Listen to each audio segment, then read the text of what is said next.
together. We'll talk about what we're doing jointly. And so I'm going to welcome in 1 second Randall Stephenson, who is the chairman and CEO of AT&T. But I want to share with you 3 things that I tell you I respect so much about Randall. He is a great visionary. I don't know if you know this, his bold moves, I think I have this number right, Randall, $22 billion in capital, again, will be spent to improve the network in this country. And as well, the big bet on Time Warner.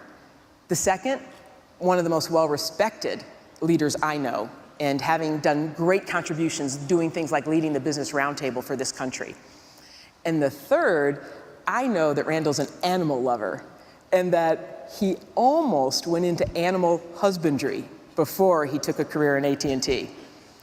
You might want to think about that a second, okay? Now, with that, it is my pleasure to introduce my good friend, and I always call him a future Hollywood mogul, Randall Stephenson. So, come on up.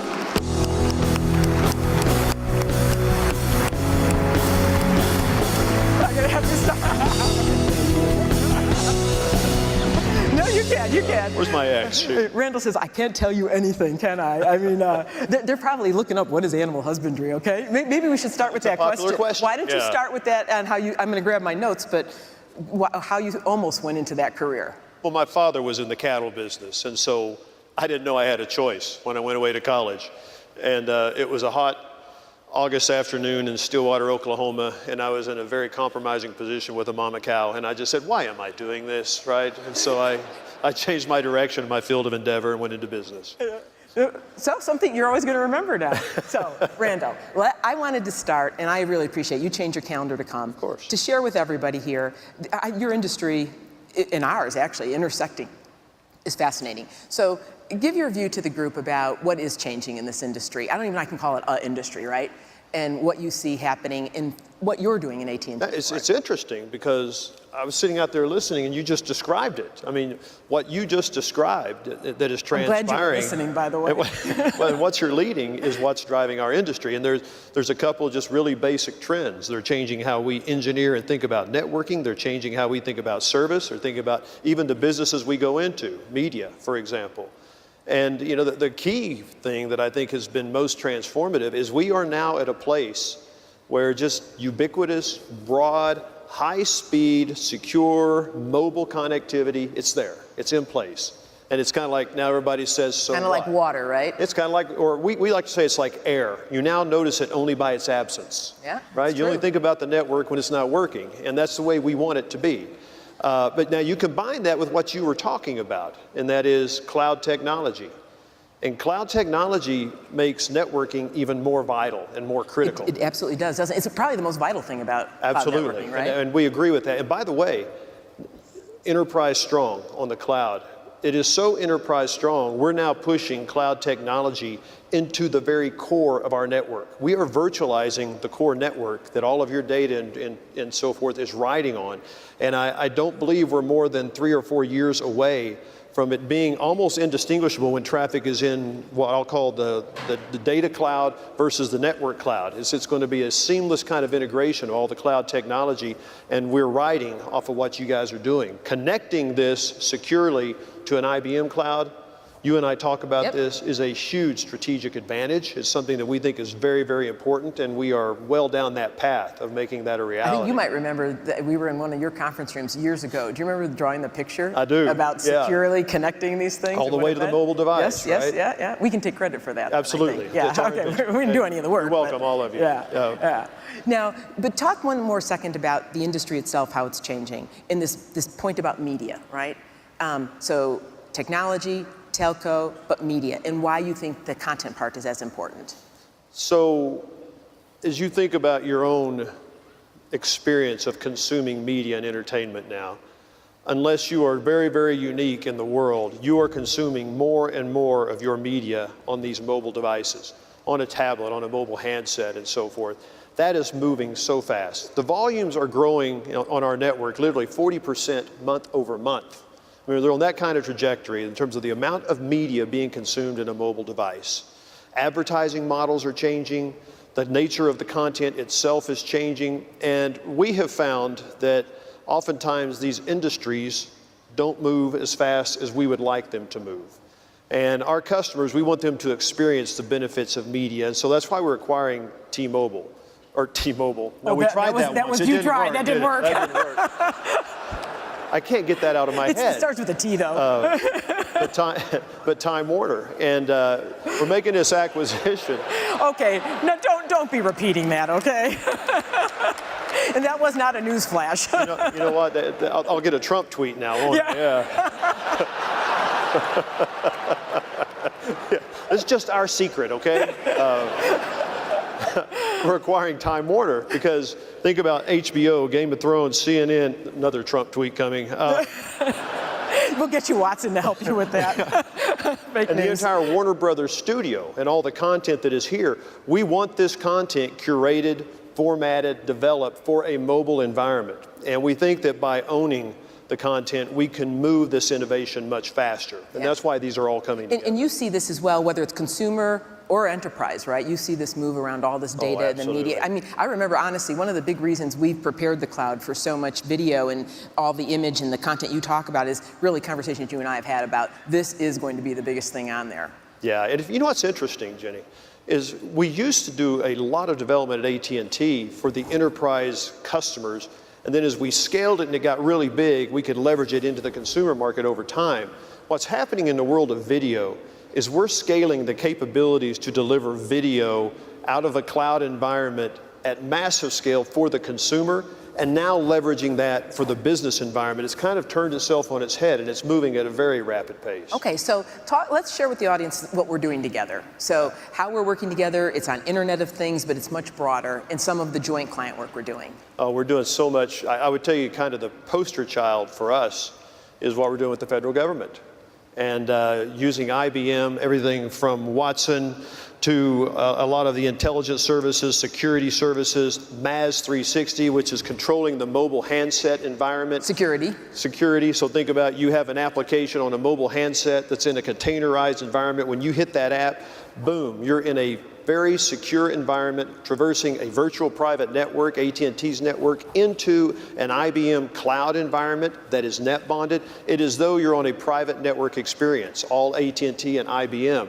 It's a beautiful thing. One of the agencies has 27,000 handsets that are operating in this environment right now. So the federal government is probably our poster child, but man, we cross a wide array of areas and how we're using Watson internally. We just announced yesterday our IoT environment that we're using Watson, kind of powered by Watson in the IoT. So think about all these really low-cost sensors that are being deployed all over the place. They're all networked. They're all throwing off massive amounts of data. So what do you need in that environment? First of all, it better be secure. Yep. Working with IBM to ensure that it is high security on a high quality network and using Watson because you're throwing off all this data, and you were talking about cognitive. You're throwing off all this data for what purpose? That is valuable customer insights, it's valuable internal business insights, and having an engine like Watson to help organize, categorize, and generate the insights for your business. I think it's going to change how every business represented in this room operates in the next couple of years. Yeah, I think you really described, because what we're trying to say to people, yes, the cloud will do IT services. That's a foundation, right? But this idea of future-proof, we're all going to be in this world where these clouds are all about data, and as you say, ubiquitous, and the advantage comes from doing something with it. So you really have to be built data first and protect it. Whoever uses that data best wins. And we both see that people have so far to go on that, Absolutely. right? So talk a little bit, because you see so many of, these are your clients here, about how you see different industries transforming.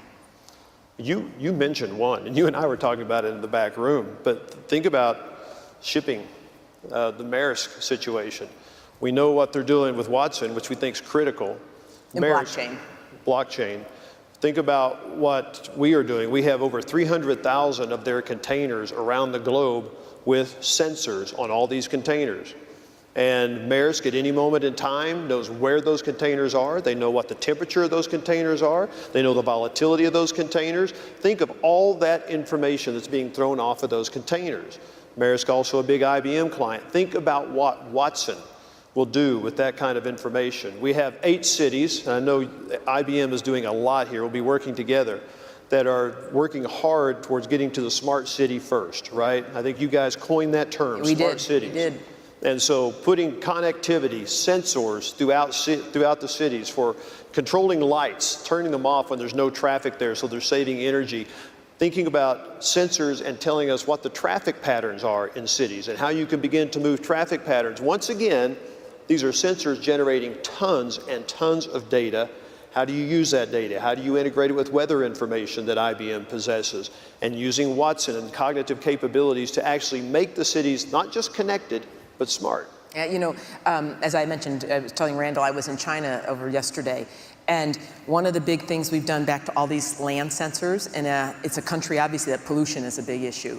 And with both the cloud, with the data, and with Watson, we've been able to predict the particular particulates in the air that are 10 days in advance in a square kilometer. And so if you could predict 10 days in advance, you can actually take the actions to whether you want to change traffic, change production, change factories, in a place where it's a matter of life and death, the pollution, right? And so, I mean, to me, this will become, and it's just the beginning of a very long road of what you can do with all of these sensors, whether it's soil quality, whether it's food safety, up and down the line. And because you already have how many connections on IoT that you guys see? We have 30 million connections that, you know, you can literally have IP addresses and so forth. And it's growing, as you might guess, at a dramatic pace. A huge number of those are automobiles. Yes. So we had 12 million automobiles that are now connected. And think about smart cities integrated with connected automobiles, all right? You can see where this goes. And then autonomous cars that, if you don't believe it's real,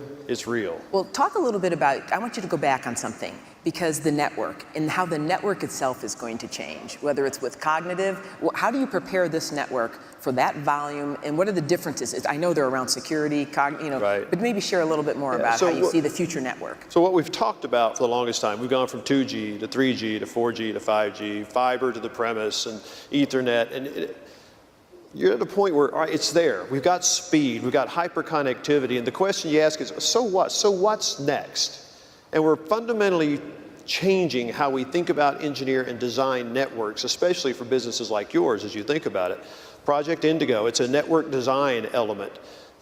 We think this is the so what. And the so what is, as I mentioned, cloud technology, it's scaled, it's here, and it's moving right into the very core of the network, meaning we are virtualizing nearly all of our network functions. We're way down this path, but we're at a place where if you're an IT manager, the idea that you buy a piece of dedicated hardware to do call center routing, those days are over, all right? That is nothing but an application that sits in the network that you pull down and run call center routing. Firewalls, web accelerators, all this, these are just virtualized functions that literally will sit in the network.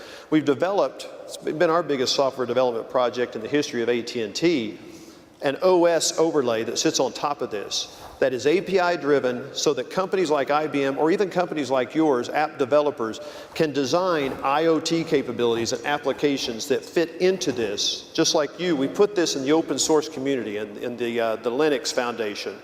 And there are now 2 billion mobile subscribers that are part of this. And so as you want to develop applications to sit on these networks, there's one way to develop, and you reach basically the globe. And we get really excited. This is why the IoT announcement yesterday, powered by Watson, is so important. Watson becomes an application that you can just readily bring into whatever application or capability you're designing. And we think this changes not just how we do networks, but how you guys operate your businesses and how you develop capabilities. So Randall, for everyone out here listening, they are both our joint clients, and so if you had to give them a recommendation on why would they do work with you and I together? What would be the couple reasons you'd list right down? We've talked about them, but maybe if you sort of stood back and said, look, here's why it is so important what we're uniquely doing. So let me just paint a picture. You have people in your company with mobile devices that are accessing really, really important information in your company. And you have sensors throwing off unbelievable amounts of information that's really important to your company.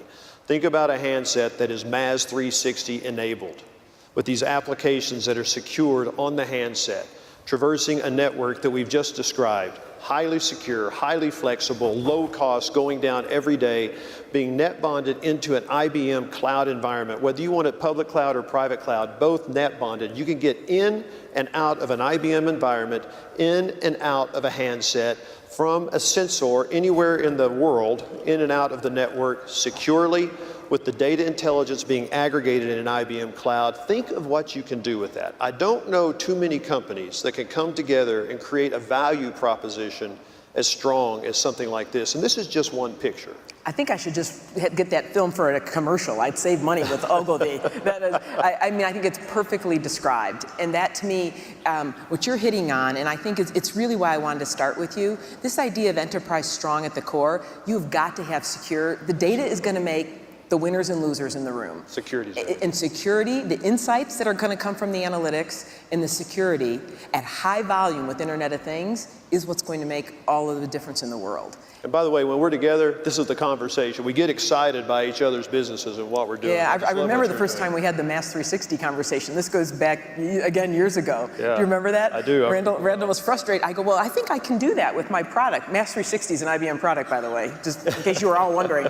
And we called someone in the room. We said, right? And that was exactly that was the starting of it. And that is now our internal configuration at AT&T, by the way. Yeah, no, it's a great for endpoint, for security. It's a great thing to do. So, Randall, thank you for taking the time to come here. Thank you for having us. You're a great partner, and I really appreciate you would take the time, but I more than anything appreciate the united vision we have and the actual really manifested in announcements that I hope are really addressing what everybody here needs from us. Thank you, my Jay. friend, thank you. We are not acquiring T-Mobile. Oh, and you're not acquiring